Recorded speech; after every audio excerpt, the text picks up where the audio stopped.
శ్రీమాత్రే నమః. ఆలయంలో అర్చామూర్తి లేదు. ఆశ్చర్యకరం. అలాంటి దివ్యక్షేత్రం చిదంబర క్షేత్రం. వెళ్ళి శివ దర్శనాన్ని మనస్సులో సంకల్పం చేసుకొని తిరిగి వస్తాం. అలాంటి ఆలయంలో అర్చామూర్తి లేనటువంటి దివ్యక్షేత్రం అమ్మకు సంబంధించింది కూడా ఒకటి ఉంది. అంబాజీ ఆలయం. గుజరాత్ క్షేత్రంలో పరమాద్భుతమైన ఈ దివ్యమైనటువంటి అంబాజీ ఆలయం ఆరావళి పర్వత సానువులలో 280 కిలోమీటర్ల దూరంలో రాజస్థాన్ సరిహద్దుల వద్ద ఈ దివ్యక్షేత్రం ఉంది. ఎలా వెళ్ళాలో ఏం చెయ్యాలో అది మీరు ఆలోచించుకుంటే ఆలయంలో అమ్మను ఆరాధించడం ద్వారా కలిగే ప్రత్యేక ప్రయోజనాలనే కాకునూరి మీతో ముచ్చటిస్తాడు. అంబాజీ మహిమ. అంబాజీ ఆరాధ్య దైవం. ఆలయంలో ఏమీ లేదా? ఉంది. ఏదో ఒక యంత్రం ఉంది.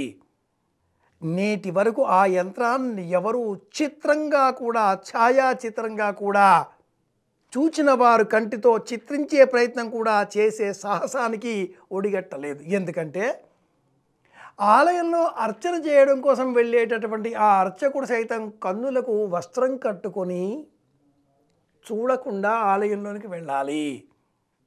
ప్రధాన ఆలయంలో ఉండే అర్చామూర్తిని అర్చించిన అనంతరం కుంకుమారాధనలు, స్థానికంగా నిర్వహించేటటువంటి పుష్ప ఆరాధనలు, మాలికలు అర్చించిన అనంతరం బయటకు వచ్చాక ఆ కన్నులకు కట్టిన వస్త్రాన్ని తొలగిస్తారు.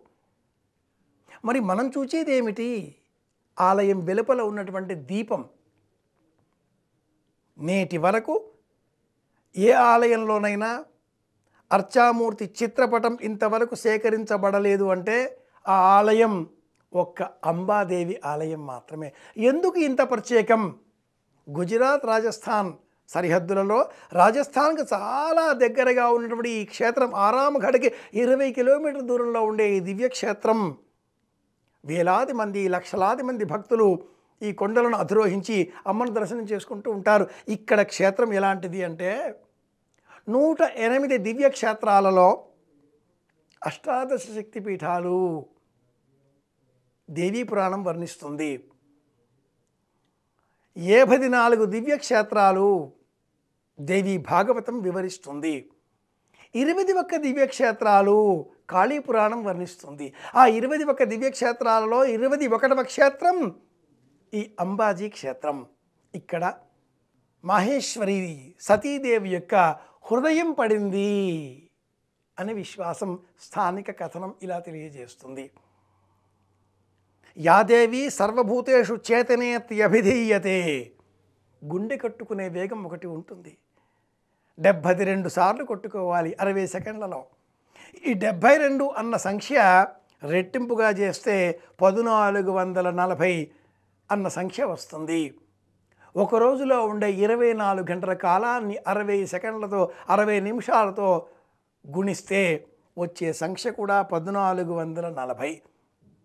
మన గుండె కట్టుకునే వేగం ఒక రోజులో ఉండేటటువంటి కాలమానానికి సమానం.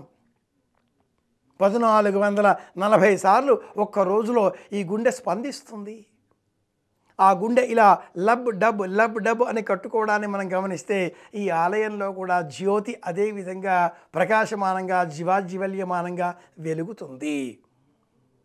సుదీర్ఘ పరిశోధనల అనంతరం అర్చన చేసే ఆ అర్చకులు ఎవరైతే ఉన్నారో వారు తమ స్పర్శ ద్వారా ఇది ఏదో యంత్రం అని గుర్తించారు. ఇది ఏదో శ్రీచక్రం అయి ఉండాలి అనే భావన చేశారు. ఆలయానికి వెలుపల కొన్ని రమణీయమైన దివ్యక్షేత్రాల సమీపంలో శ్రీచక్రం చెక్కబడి ఉండడంతో ఆ శిలలపైన అంతరాలయంలో కూడా ఇదే అర్చామూర్తి ఉండాలి అనే భక్తుల విశ్వాసం. అంబాజీ క్షేత్రం. చూచేదేది మనస్సు. చూచేవి కన్నులు కావు. విశాల విశ్వమంతా ఆవరించిన శక్తిని మనం దర్శించలేం. ఆహారం తిన్న తర్వాత తిన్న ఆ ఆహారం శక్తిగా మారి గుండెకు రక్తాన్ని తీసుకువస్తూ సిరలు ధమనులు అనే రూపంలో గుండె కొట్టుకునే వేగంతో ఈ దేహాన్ని ఒక యంత్రం నిర్వహిస్తూ ఉంటుంది. గుండె కొట్టుకునే వేగం పెరిగి పెద్దనయ్యిందా ఈ దేహం ఆగిపోతుంది. గుండె కొట్టుకునే వేగం నెమ్మదిగా 72 అనే ఆ అంకె నుంచి 70, 65, 60 ఇలా దిగుతూ వచ్చిందా 52 ఇక ఆ గుండె శాశ్వతంగా ఆగిపోతుంది. ఇంతే ప్రమాణంలో గుండె ప్రతిధ్వనించాలి అనే నిర్ణయం చేసిన శక్తి అంబాజీ మహాశక్తి. మనలో ప్రశాంతత కావాలి, సంకల్ప సిద్ధి కలగాలి, ఏది మనస్సులో అనుకుంటామో అది మన కన్నుల ముందు సాక్షాత్కరించాలి, సంకల్ప సిద్ధి కలగాలి, అందరి క్షేమం కావాలి, ప్రపంచ శాంతి కావాలి. ప్రపంచంలో ఏ దేశం కూడా మరొక దేశం మీద దండయాత్రలకు సిద్ధం కాకూడదు. అందరూ బాగుండాలి, అందరూ ఆనందంగా ఉండాలి అనేటటువంటి సంకల్ప శక్తి కలవారంతా కూడా, సంకల్పాల కలవారంతా కూడా తప్పక దర్శించవలసిన క్షేత్రం అంబాజీ ఆలయం. మా అంబే అనే పేరిట ఉత్తర భారతదేశంలో సుప్రసిద్ధమైన కీర్తనలను నేటికి మనం వినవచ్చు. అంబాజీ ఈ మాట వినగానే తెలుగు వారందరికీ అంబాజీపేట ఆముదం కూడా జ్ఞాపకం వస్తుంది. ఆముదం రాస్తే ఎలా ఒంటి నుంచి ఆ జిగురు పోగొట్టేస్తుందో, ఆరోగ్యాన్ని ఇస్తుందో, అంబాజీపేట ఆముదం స్వీకరిస్తే కూడా ఆరోగ్యం ఎలా చక్కనవుతుందో, అంబాజీ స్మరణ కూడా ఈ దేహానికి మానసిక భౌతిక ఆరోగ్యాలను చేకూరుస్తుంది. అంబాజీ స్మరణ చేద్దాం. అవకాశం లభిస్తే ఆలయ దర్శనము చేద్దాం. అందరి క్షేమాన్ని కోరుదాం. మళ్ళీ కలుసుకుందాం. నేను మీ కాకునూరి. శ్రీమాత్రే నమః.